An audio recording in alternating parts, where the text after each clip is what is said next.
Assalamualaikum warahmatullahi wabarakatuh. Saya Hadi Mulyadi, Wakil Gubernur Kalimantan Timur, juga bagian dari keluarga besar Muhammadiyah. Ucapkan selamat Muktamar yang ke-48 untuk Muhammadiyah dan Aisyah. Semoga Muktamar ini melahirkan kepemimpinan yang akan membangun Indonesia lebih maju menuju Indonesia Emas tahun 2045. Saya selama pribadi dan seluruh masyarakat Kalimantan Timur ucapkan selamat bermuktamar. Mudah-mudahan kita terus berkolaborasi, bekerjasama untuk membangun Indonesia. Tanam pepaya di tengah sawah, pepaya dijual di pasar Merdeka. Kami bangga kepada keluarga Muhammadiyah selalu bekerja untuk agama, bangsa, dan negara. Assalamualaikum warahmatullahi wabarakatuh. Jadi siapapun pemimpinnya, organisasi tetap jalan karena aturan-aturan organisasi itu dijalankan dengan ketat. Dan ini menarik, sehingga kita tidak tergantung kepada figur. Betul.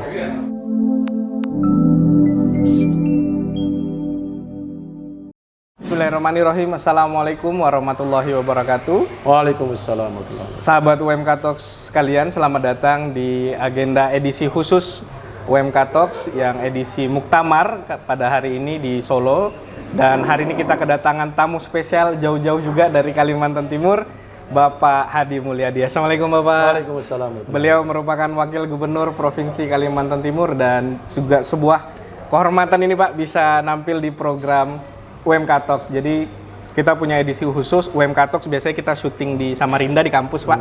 Dan alhamdulillah sekarang kita punya edisi Muktamar, jadi kita hadir di Solo dan alhamdulillah bisa membersamai kita pada malam hari ini. Baik Pak, kita mau sedikit ngobrol tentang beberapa pemahaman ke depan gitu ya. Saya dengarnya Bapak merupakan warga Muhammadiyah juga. Bisa cerita sedikit mungkin Pak tentang mungkin dari kapan bermuhammadiyahnya gitu Pak. Silakan. Saya sejak SD dikenalkan sama paman saya tentang buku Himpunan Putusan Tarjih. Wah, HPT nggih? HPT. Sudah. Saya udah tamat bacanya waktu SD. Tamat Pak? Iya. SD ya? Karena buku kan dulu nggak banyak buku. Oh, Jadi karena paman saya dulu aktif di Masjid Istiqomah Balikpapan. Beliau kepala sekolah SMA 2 Balikpapan dan pengelola Masjid Istiqomah Balikpapan itu sebagian besar warga Muhammadiyah. Jadi buku HPT itu jadi buku bacaan saya dalam mendalami Islam, Mas. Saya SD udah baca terjemahan Quran dan baca itu. Luar biasa. Dan paman saya lah yang mengajarkan ke Muhammadiyahan secara umum ya. Waktu kuliah saya aktif di IMM. Oh, IMM Pak ya, Ikatan Mahasiswa Muhammadiyah. Saya sempat jadi sekretaris komisariat Muhammadiyah di IMM di Unhas. Ketuanya waktu itu Sulaiman Gosalam. Ini mualaf. Nama Cinanya Go Cikyong. Saya masih ingat. Masih hafal Bapak. Masih hafal karena beliau ketua, saya sekretaris. Sekarang beliau dosen di Unhas. Di Fakultas Ilmu Kelautan. Istrinya juga dosen di MIPA. Istrinya juga mualaf. Istrinya teman saya. Yang menarik, ketika saya menikah, mertua saya sekretaris pengurus daerah Muhammadiyah Bulukumba. PDM. Bulukumba. PD. Wah, luar biasa. Iya, PDM. Sekretaris. Terus dapat menantu sekretaris pemuda Muhammadiyah Kota Samarinda. Mas Pendi. Sama-sama saya. Jadi mertua sekretaris PDM, saya sekretaris IMM, menantu sekretaris pemuda Muhammadiyah Kota Samarinda. Tapi yang menarik sebenarnya bukan sekedar organisasinya. Saya kan juga aktif dalam berbagai lembaga Islam sejak kuliah di mana-mana.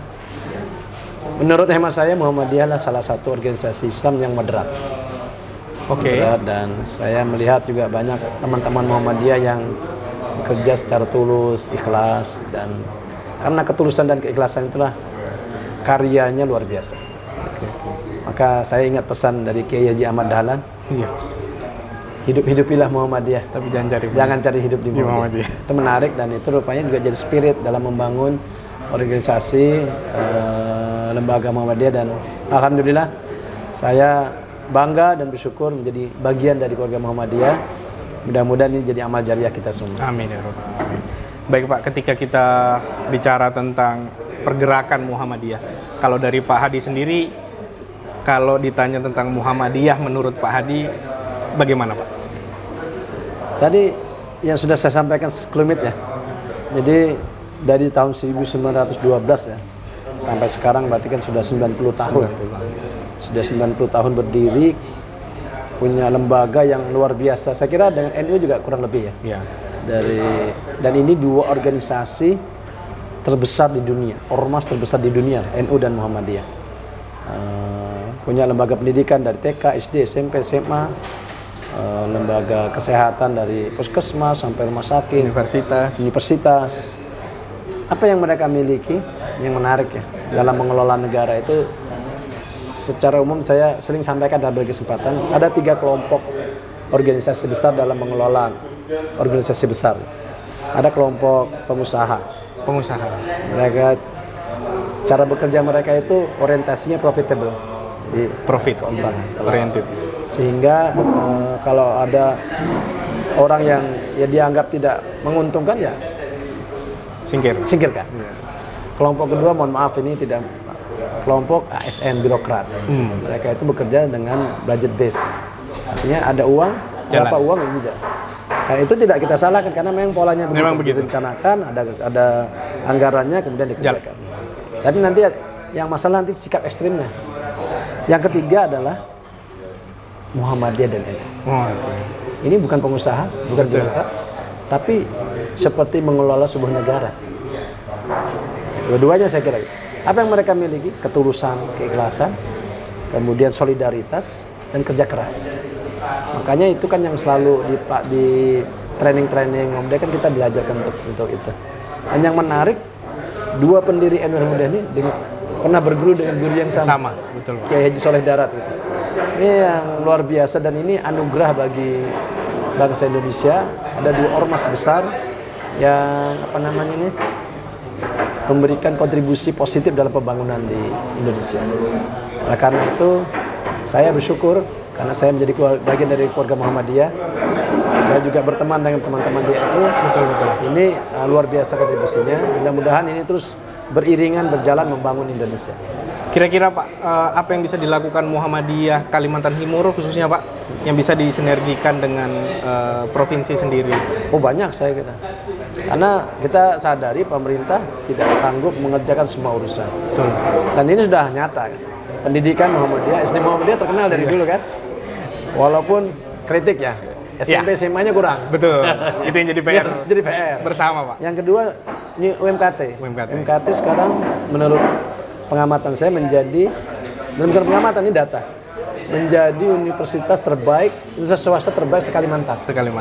Jadi universitasnya dengan SD-nya luar biasa. Iya. SMP SMA nanti kita PR nih Pak. Kampusnya alhamdulillah. Dan tadi saya kira lahir dari orang-orang yang bekerja dengan tulus ikhlas. Dan karena menantu saya juga dosen di UMKT. Betul. Saya mendengar apa yang dia ceritakan tentang UMKT, luar biasa profesional.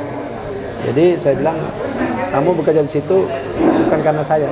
Saya udah bilang, kalau memang tidak layak dan diluluskan. Tapi ternyata kebetulan memang dia kan S2-nya cum laude dan bisa bahasa Inggris, bisa bahasa Arab. Jadi lepas dari itu dia cerita tentang pengelolaan UMKT yang menurut saya luar biasa. Karena saya kan pernah juga di beberapa universitas yang lain. Saya tanpa mengurangi rasa hormat ini luar biasa. Dan ini tanda-tanda UMKT akan menjadi universitas besar. Bahkan insya Allah tahun depan akan membangun fakultas kedokteran. Dan ketika saya tanya menantu saya bagaimana seleksinya, oh bukan tidak main-main ternyata. Betul Pak. Artinya Pak Rektor memang menginginkan kampus ini bisa menjadi kampus internasional. Ini luar biasa. Jadi kalau mau dikerjasamakan apa saja bisa. Mau kesehatan, pendidikan, dan saya kira Muhammadiyah di Kalimantan Timur kan fokusnya itu di sosial, pendidikan, keagamaan, pendidikan, dan kesehatan. 3 hal ini sangat mungkin kita kerjasamakan dan kita sangat berterima kasih dan kehadiran Muhammadiyah di Kalimantan Timur. Baru saja tahun ini kan Pak, alhamdulillah Muhammadiyah sudah punya universitas di Malaysia. Ya. SD Muhammadiyah di Australia dan TK di Mesir. Ya. Bagaimana tanggapan Bapak terkait itu? Ini sesuatu yang luar biasa. Saya sudah sampaikan ke mantu saya, kamu harus S3-nya di UMAM. Ya. Terus Muhammadiyah Malaysia. Rencana tahun depan. Oh, tahun depan. Jadi ini catatannya. Untuk itu istrinya saya suruh berhenti S2-nya. Karena dia punya anak kecil. Baru. S2-nya baru 1 semester di UI. Walaupun masuknya juga berat itu. Sementara Perjuangan tapi kita prioritaskan suaminya. Karena suaminya ini diminta untuk lanjut di UMAM, kembali untuk membangun MKT. Jadi nantilah setelah itu baru nanti dipikirkan lagi. Maksud saya bukan apa tapi maksudnya anak saya harus mengalah demi UMKT dan demi luar biasa ya gitu ya. Ini mudahan mahasiswa UMKT mendengarkan nih Pak ya. Karena masuk di UI kan susah juga. Susah Pak, saya tahu sekali karena sepupunya 3 kali nggak lulus. Betul, teman saya 5 kali nggak lulus. Anak saya langsung lulus. Oh langsung Pak ya? Iya langsung pertama kali langsung lulus. Makanya, tapi dia juga bimbang karena dia anak masih kecil. Iya kan? benar. Ya sudah, saya rapat keluarga, kita fokus kepada Mas Pendi karena beliau pulang kan mengabdi untuk UMKT. Tentu. Ya kita doakan semoga Mas Pendi tahun depan bisa langsung berangkat ke UMAM. Lanjut Pak, alhamdulillah besok itu kan insya Allah akan diselenggarakannya pembukaan Muktamar Muhammadiyah ke-48 pasca pandemi gitu. Nah, bagaimana Bapak melihat Muktamar Muhammadiyah kali ini dan kira-kira apa yang mau disampaikan di Muktamar ini Pak? Pertama ini kan mengucapkan atas nama pribadi ya. Iya Pak. Dan atas nama pemerintah Provinsi Kalimantan Timur mengucapkan selamat bermuktamar. Semoga muktamar kali ini melahirkan kepemimpinan yang siap berkontribusi untuk membangun Indonesia. Tapi saya yakin dari dulu saya tadi bicara sama Pak Maskur, Muhammadiyah ini punya sistem organisasi yang bagus. Jadi siapapun pemimpinnya, organisasi tidak pernah bermasalah. Ya, jadi siapapun pemimpinnya, organisasi tetap jalan karena aturan-aturan organisasi itu dijalankan dengan ketat. Dan ini menarik, sehingga kita tidak tergantung kepada figur. Betul. Dan ini luar biasa, dan makanya saya tidak terlalu khawatir siapapun yang terpilih. Oh gitu Pak? Ya.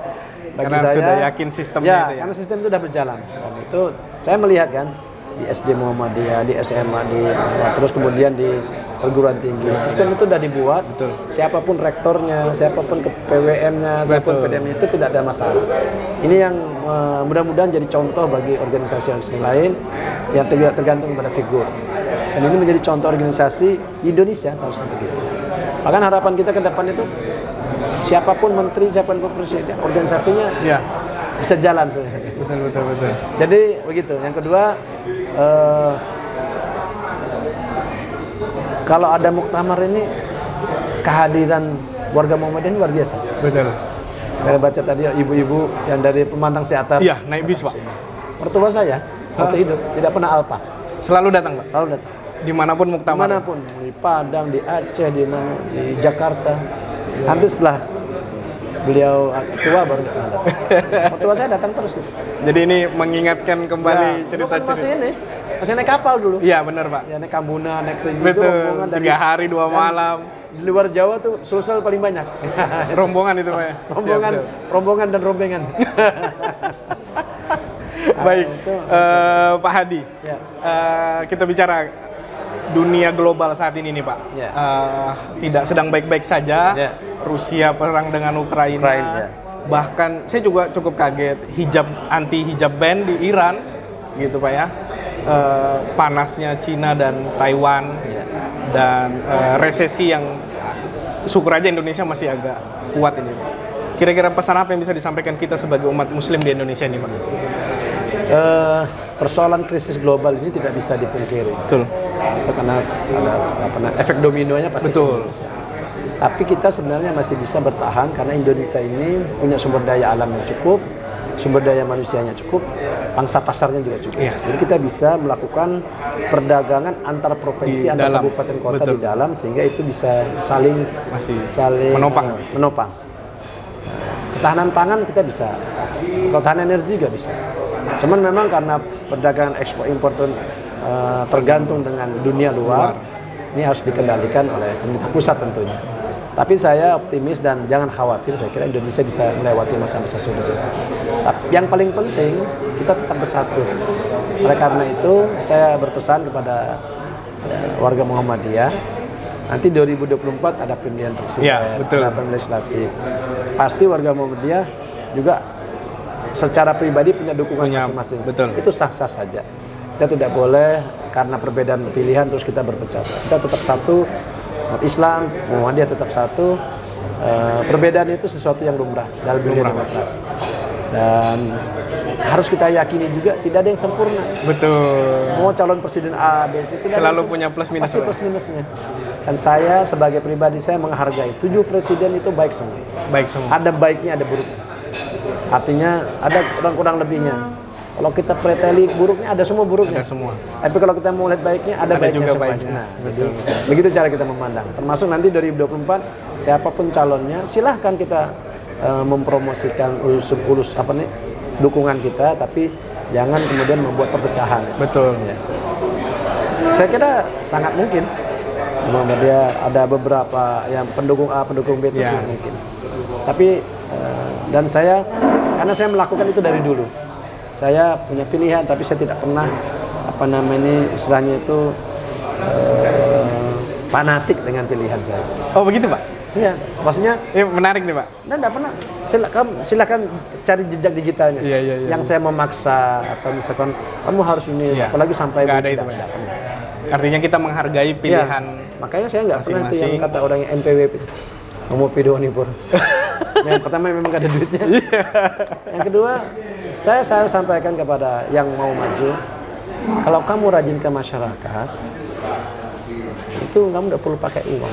Otomatis lah Pak ya. Ya, tapi kalau kamu nanti menjelang pemilu baru ke masyarakat, ya itu too late lah. Gitu. Saya kan dari dulu, lebih 20 tahun saya yang namanya undangan, orang meninggal, orang sakit, aktivitas pemuda, olahraga, semua saya hadiri. Nah, itu bukan sekarang, dari dulu. Jadi tanamnya memang jauh-jauh hari. Karena saya niatnya cari teman. Betul. Niatnya, sehingga itu hanya semacam buah dari luar biasa.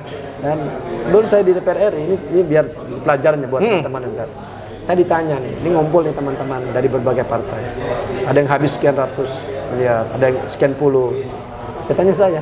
Bapak ditanya Pak? Saya nggak sampai 2. Wah, yang benar katanya. Kan dia cerita tuh, ada yang bagi sekian ratus. Saya nggak bagi, hari gini katanya nggak mungkin. Kayak nggak percaya gitu Pak? Nggak percaya. Saya bilang saya pemilu pertama 2004. Suara terbanyak pribadi Kota Samarinda. Nah, kalau pemilu kedua itu diuntungkan. Hanya 2008 Pilgub. Walaupun kalah, suara masih tersisa. Jadi 2009 jadi. 2014 berat saya ke DPR RI. Dan saya sehari menjelang pendaftaran KPU, yang pusat minta tukar nomor 1 ke nomor 2. Wah, saya nomor 2. Awalnya 1 Pak? 1. Kan survei kader begitu. Dinamika Pak? Ya, namanya pusat minta kan ya kita siap.